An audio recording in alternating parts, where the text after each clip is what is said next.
நீங்க கோடி ரூபாய் குடுத்தா கூட இன்னைக்கு மொத்தமா இது எல்லாத்தையும் செய்ய முடியாதுன்னு சொல்லிட்டு ஸ்ட்ரிக்ட்டா எங்க வீட்ல இருக்கிறவங்களுக்கு சொல்லிட்டேன். என்னன்னு தானே பாக்குறீங்க.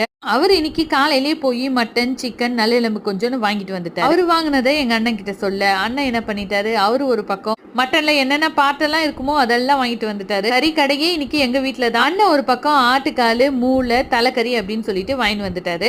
இவ்வளோ மொத்தத்தையும் என்னால இன்னைக்கு சமைக்கவே முடியாதுன்னு சொல்லிட்டு க்ளீன் பண்ணி மட்டும் வச்சுட்டேன்.